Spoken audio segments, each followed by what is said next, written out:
morning! Ah. Good morning, me. Stay. Good morning. Ah. Good morning. Hi, me. Ah. Yan. Good morning, Philippines. Yan. Ang lamig-lamig, guys. Grabe. Sobrang lamig. Ay, yan katambuan dito. Yan na, tahimik. Paligid.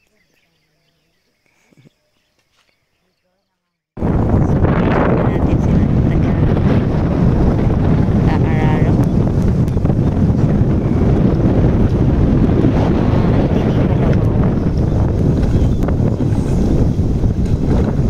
Buti ang galing matrain din ng kalabaw eh, guys. No? Talino din nila eh.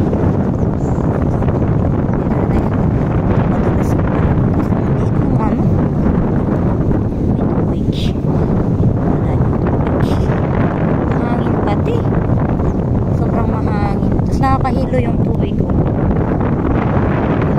Dyan din. Hindi na pinapansin dito yung pero may nakain yan guys. Masasarap na nakain yan. Kaso dito hindi na pinapansin yan.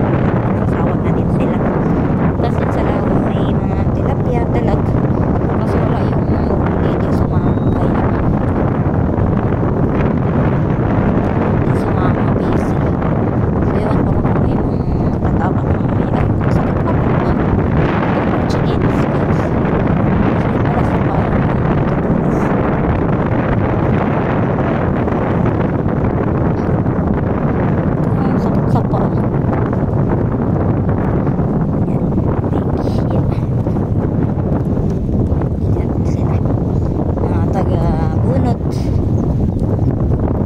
Shoutout sa ating mga kabaryo na for today's video. Kasi yung tani. Ano si tatay? Sana tatay, ano? Saan tagalin? Pati to? Ha? Medyo mo na natin sa bago tayo.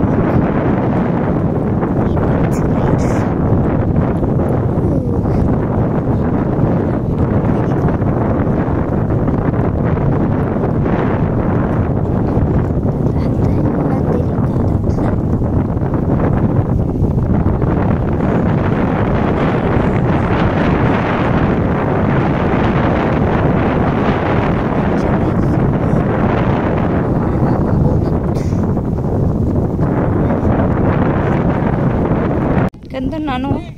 Ang gandang kulay.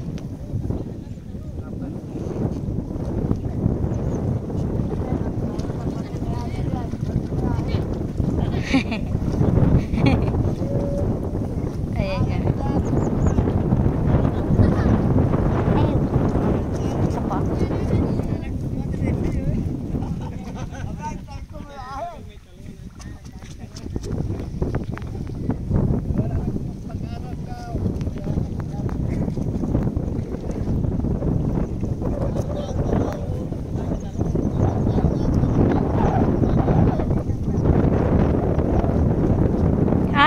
Mama? Hindi siya sumama. Ngayon to yaw. Yuk na ba? Ini. Ay, kuy-kuy pinag-drive la.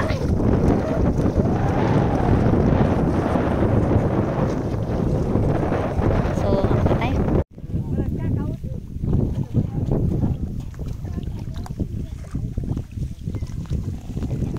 Pagbubunot natin, ganyan. Kita natin. Tapos na sa kabila. Nangakutin pa papunta doon.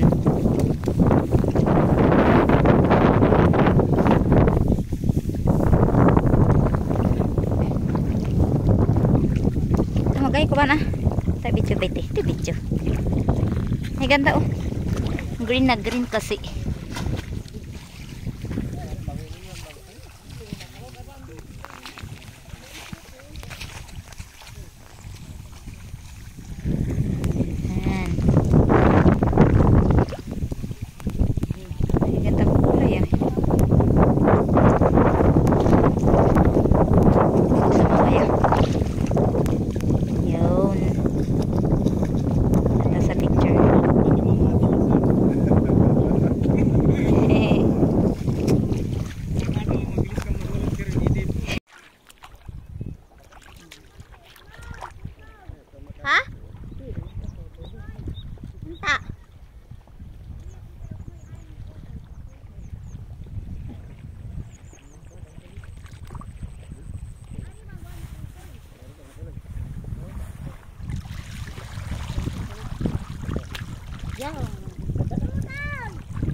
dalawa lang kaya natin.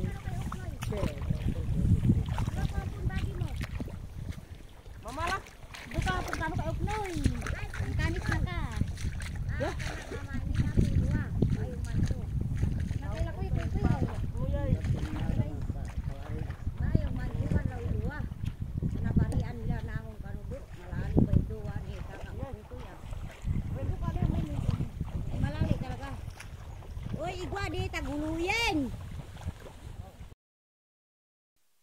At syempre, hindi matatapos yung araw na to nung hindi tayo tumulong dito sa bukid. Kitang-kita nyo naman, sobrang sipag ni mama ko, diba? So, dalawa na kami naghahakot dyan. Hindi ko pa nga napunin yung karga niyan. So, ako yung tagahakot, siya yung tagahila, papunta din sa kabila kasi sobrang lang yung tatanin. Ayun, kita nyo naman parang simpleng-simple lang kay mama, pero sobrang lalim ng mga putik na yan. Tapos, ang luwang-luwang pa ng tataniman. Buti na lang nga at nailasipan namin na pumunta dito sa bukid namin dito sa Baytan para rin patulong. At ngayon, pinaka-exercise na din natin to at medyo kulang-kulang na tayo sa exercise dahil nung sa trabaho. And ngayon, nakakatuwa lang na di ba, kasama tayo sa pagpapagod ng pagtatanim ng palay. Yun lang. So, yan. Tuloy lang natin itong video na to. Marami pa.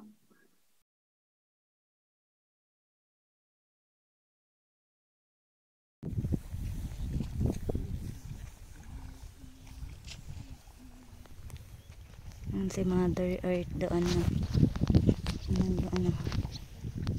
naghahakot din.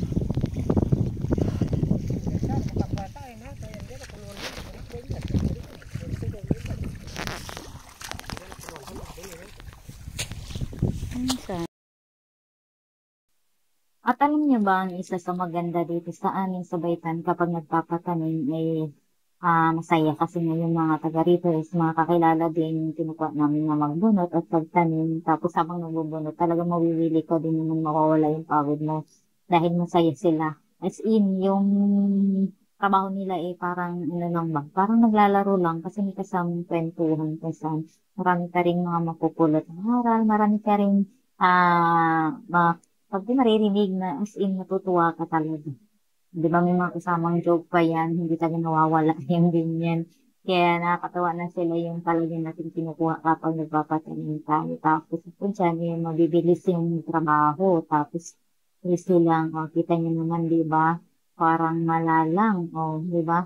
So, yun lang ang maganda. And sino ba dito yung naka-experience ng ganyan din? So, makikita nyo talaga namang bayanihan pagdating dito sa lugar. So, dati, ang nangyari is, ang tawag dito, may tinatawag kami na tubawo. Yan, yung sambal, sambal na kasamihan dito sa amin sa Baytan, tubawo, ibig sabihin. Kapag may trabaho, yung isang kakilala, so magtatrabaho ka din. Tapos, kapag sila naman yung magpapatrabaho, ikaw naman, sila din naman yung magtatrabaho sa'yo. So, yung term na ginagamit namin dun is tubawo. Yan, tubawo. Pero sa ngayon, medyo nawala na siya kasi nga lumalaki na din pangailangan ng pamilya. So, bibihira na lang din yung gumagawa ng gano'n. Kadalasan, nag-iupa na rin tayo dahil yun, nagagawin natin kami maraming pangailangan. So, yun. Pero meron pa rin namang mga nagtatrabaho na walang kapalit. Actually, yung ibang kamag-anak na kilala. Pero, syempre, dahil na naintindihan naman natin kami itong kalagayan, lalo na ng mga ay, ngayon, bibigyan na din tayo ng paupa. Mas may nabibigyan pagkain din san or mga. So, yan, kita nyo yung ibang lahat. Diyan, sanin talaga sa trabaho. Walang akyang kahit maghapon na yun dyan is sanin. So, yun na. See you next time. Panoorin nyo lang to guys. Kung di pa kayo nakapag-subscribe, subscribe na rin kayo para sa iba pang video natin. Sa mga next video natin. Ayan, pahinga muna tayo. Nakapaghakot na tayo. Ayun yung nakutan natin doon. Saka doon naghakot tayo. So, papahinga ng saglit. Nakuha na ako kasi layo ng puso. Ay, natahinam. So, yun si Mother kasama ko maghakot. Ang ginagana na. Hanggang mahakutan namin na. Oh, yan. Doon pa. Yan, pahinga muna yung iba. Yan. Pa natin, ang haba. Inilkatoy natin yun mamaya. Puno na ng putik yung kuko. Ayan, nangingitin. Ito mga kuko. Yay. Diba? Buti hindi na masyado mainit guys. Ayan, kaya medyo nakapaganda tayo.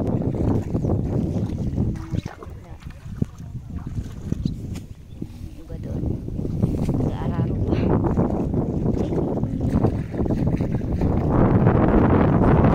Day 1, meron day 2 and day 3.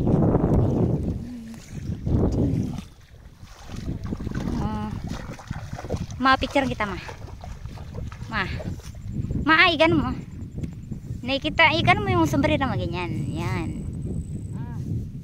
Okay. Yung sako-sako dyan.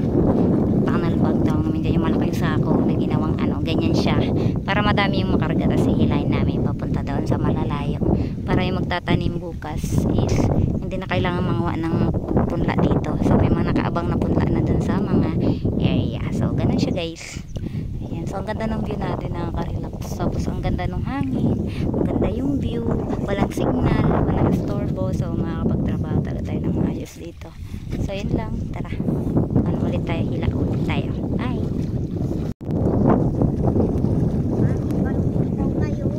Malalim yung tubig kaya nalilag. Siswimming yung ating palaan. Punla. Nalalaglag dahil malalim.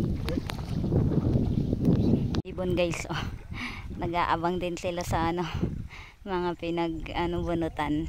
Nag-aabang ng mga insekto yan dami nila.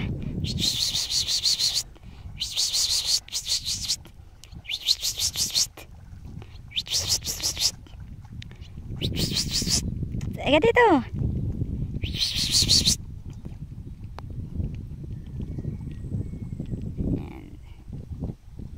Tayo at napuno na natin yung banda doon. Ayan, banda doon. Tapos banda doon, nakakutan na natin. So, nakuhaw na ako kasi walang nadalang tubig dito. Gawin na tayo dun sa kubo. Yan, medyo malayo-layo din yan. So, tara. Tanggal na yung tali ng buhok natin. Hindi pwedeng hindi nakatali yung buhok natin dito. Puno na tayo ng putik. Ayan, for the check. Yan yung ating itsura. Putik na. So, ayan. 4 PM yung out nila ng mga nagbubunot kasi maga din naman sila pumapasok, so 4 mamaya uwi na sila mamaya. Tingin yung mga pinsan ko doon, sila yung nag-aararo kasi nga yung kuliglig is nasira na naman ata, di gumagana. So mano-mano po yung ginagawa ngayon dito. Ayan. So yung kuliglig hindi sa amin, so yun yung isa sa pangarap natin na mabili balang araw dito sa bukid, kuliglig, kasi naawa din tayo sa kalabaw, di pa nga may buhay din naman sila. And sobrang hirap ng ginagawa ng kalabaw, as in ako nga lang kanina naghahakot ako ng mga punla-punla dyan gamit yung sako. Ang hirap, tapos pag ma-shoot ka pa dun sa malalim na putik, yun ang hirap, parang nang lalambot yung tuhod mo.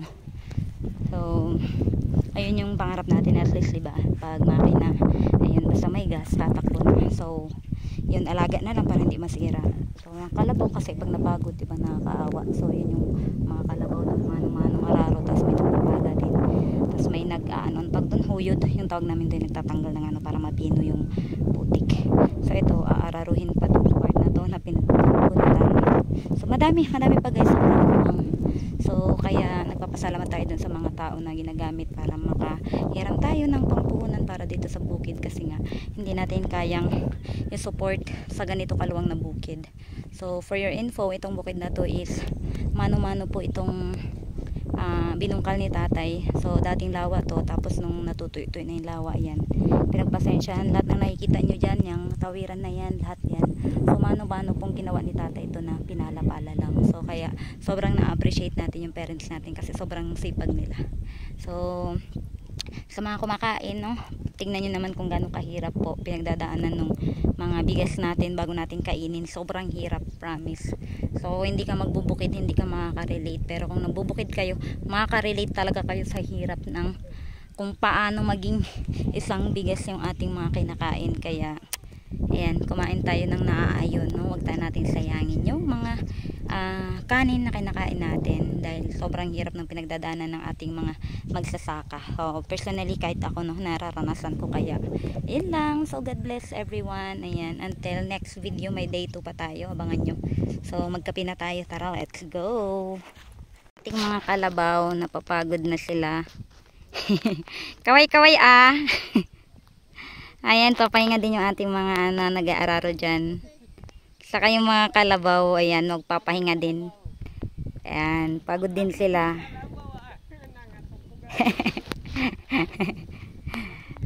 Ayan, for the ano muna. Ayan, dating matambo po ito guys ha. Yang nakikita nyo dyan, dating matambo yan. So, minamano-mano dati tinanggal. Kaya, kung makikita nyo, ganyan nakaluwang niyang bukid dyan. So, ayun. Ay, saludo tayo sa mga kalabaw natin na sobrang hirap. So, andyan na yung pumuntang bumili doon sa kabilang baryo. Yung kabilang baryo dito guys, nagkukulong-kulong pa or kalabaw pag bibili. Kasi wala pang masyadong malapit na tindahan dito. So, yun yung isa sa goal din natin no guys, dito sa area namin. Bihira po yung may tindahan dito. Yung Cantilusi naman medyo minsan nawawalan. So, hopefully makapag tayo ng tindahan dito balang araw. So, sasamahan nyo ako sa journey natin na to. Nakakatuwa i-share sa inyo kapag unti-unti nating nakukuha yung mga bagay na pangarap lang natin, di ba? So, ang sabi nga ni tatay, for 11 years na inayos tong bukid na to. So, tingnan nyo guys, dati madaming mga malalalim na butas dyan. Pag nagtatanim kami dati dyan, talagang hanggang bewang naalala ko pa, no? Yan. So, for 11 years, yan na yung resulta ng 11 years ng kasipagan ng ating parents. So, kaya sobrang proud ako kay tatay kasi sobrang sipag nila. Ayan, halos hindi nagpapahinga basta nandito. So, yun. Ayan lang naman gusto ko lang i-share kung gaano, di ba, gaano tayo kaswerte sa mga parents natin. And sa mga tao na tumutulong sa atin para maisa katuparan or magawa tong mga to. So, hindi magiging imposible yung mga bagay na yan kung wala yung mga tao na nasa likod din yan na tumulong sa atin, di ba? So, kita nyo naman, hindi yan agad na dyan na yan, no? Mano-mano talaga yan. Ayan, check natin. Nandyan yung mga bumili. Let's go. Oops, baka malaglag yung ating cellphone. Alit kasi nung ginawa ni tatay na pa matututo ka talaga dito maglakad ng catwalk. Ganito kaliit yung lalakaran mo. So, ang technique dito pag naglalakad ka dito, huwag ka nang tumingin dun sa tubig. So, dito ka lang titingin dapat sa may dito sa may kaliwang kiingat di. Anina. Ingat di kasi sa may binanggit ko kanina, basta pilapil. Ayan.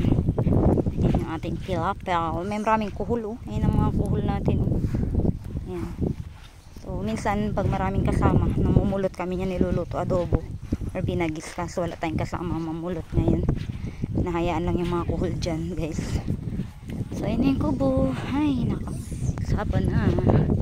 Sapa na naka-fresh. Yay! Sama sa liyap. Yan. Go. Ingay na yung mga bumili. Ito hindi pa nalalagyan ng tubig. So, ang ginagawa ni tatay dito, itong mga lupa na to, pag di natataniman, ini-isa-isa binababa dun sa mga butas para pumantay na yung part na yan. Kasi may mga butas nga dyan. So, yan. Hopefully, sana may habol to. Pero feeling ko, hindi ko lang sure kung matataniman pa to. Sana mataniman pa, matubigan. Sayang naman, diba? So, yun, nandito pala yung igiban namin na libon-libon. Yun yung ginawa ni mama na libon-libon. So, inigiban, pa ata. Pa. So, dyan ang ng panghugas-hugas. Ayan yung kubo natin. Sobrang tagal na dito, ilang years na. Sana mapalitan na natin this year. Para naman, diba? Tingnan niya may tsura ng kubo. Ayan yung pinanglalambat.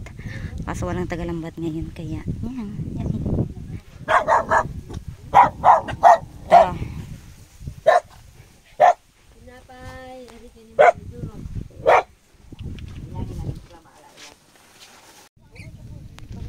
Bulyong mila Kapi anawa mo. Sila yung ganap natin for the tanim day. O, diba? So, nakita niyo pinsan ko ng dyan, minimit. So, usually na ako dyan tilapia, dalag dyan. Maraming isla dyan sa lawa na yan. Nga lang minsan nakakalimutan na rin harapin yung mga ganyang activity dahil priority na yung bukid. So, yun lang. See you next vlog. Bye! Don't forget to subscribe, comment, share, comment kayo sa mga video natin. Ayun, nakata.